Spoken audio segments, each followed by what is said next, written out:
Sat Shri Akal, you are watching Chardikla Time TV. I am Deepika Khalsa with you. Here are the top 10 news.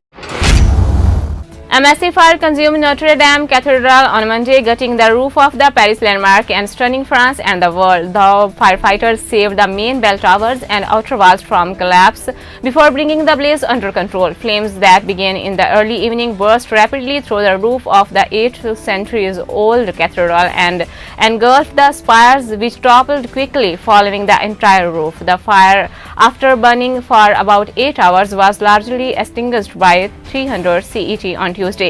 Earlier, in addition to battling to prevent one of the main bell towers from collapsing, firefighters tried to rescue priceless artworks. The New York Police Department was trolled mercilessly on Twitter after it posted about closely monitoring the fire at the iconic Notre Dame Cathedral in Paris. We are closely monitoring the fire at the Notre Dame Cathedral in Paris, France. As our followers know, we tweet immediately about most large-scale international events to inform you as we assess how they may or may not impact NYC.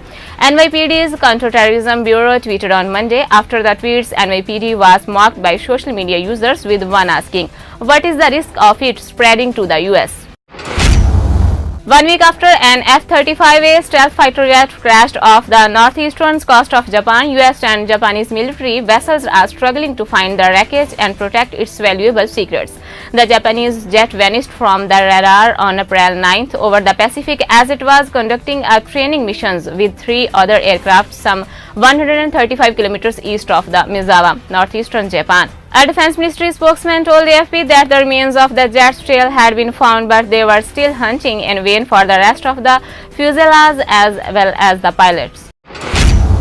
Billionaires and local governments pledged nearly 500 million euros on Tuesday to help restore Notre Dame Cathedral, with foundations and crowdsourcing sites also launching fundraising drives. President Emmanuel Macron has vowed the emblematic monuments will be rebuilt after its spires and roof collapsed on Monday night in a blaze thought to be linked to extensive renovation work. Pakistani security forces raided a militant hideout in a residential compound in the northwestern city of Peshawar, triggering a 15-hour shootout in which a police officer and at least 5 suspected terrorists were killed. 3 other police officers were also injured in the operations, which has been continuing since Monday night against terrorist hidings in the 3-story residential buildings in Hyderabad area. The terror suspects were wanted for attacks on a judge and additional inspector generals of police, security sources said. The Chinese police have ramped up efforts to close down illegal marriage centers and brokers amid complaints of trafficking of Pakistani women to China who were lured with fake marriages. Local authorities in Hez, East China's Shandong province, have stepped up efforts to close illegal marriage brokers, which introduce women from Pakistan to Chinese men. State-run Global Times reported on Tuesday there were many videos of wedding ceremonies of Pakistani women with Chinese men. Many of these videos were claimed to be shots in Shandong, one of China's most populous provinces, the report said.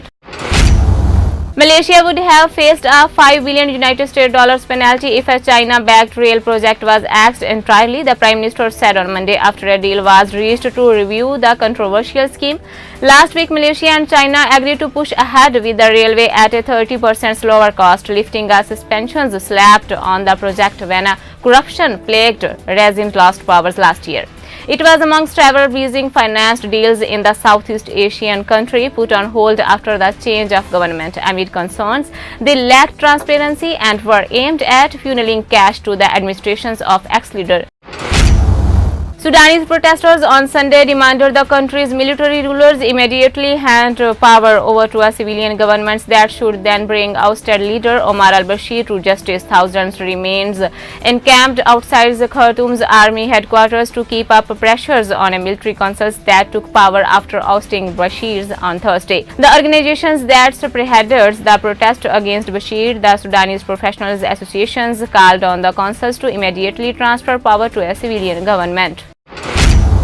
The Dutch government on Monday said it had established a special task force to weigh potential security risks as it prepares to build a 5G telecommunications network. The announcements came after Dutch Prime Minister Mark Rutte on Friday said his government was still exploring options for 5G and had not yet formed an opinion on its possible role of the Chinese companies. The United States has lobbied Europe to shut and China's Huawei from such projects, saying its equipments could be used by the Chinese government. A 100-year-old yoga instructor has no plans to stop practicing and teaching on Spring Day in Rotterdam, a northeast suburb of New York City, where she leads her classes. Tao Porchon-Lynch said she first encountered the ancient practice when she was 7-year-old in her native India. Strolling along a beach, she was transfixed by a group of boys doing yoga poses. When her aunt told her the movements were not ladylike, she responded, "If boys can do it, I can do it." By the time she was a teenager, already teaching yoga, she was able to explain how to breathe in a healthy way, especially to people in awkward sitting positions. That's all for today's Top 10 News. Thanks for watching.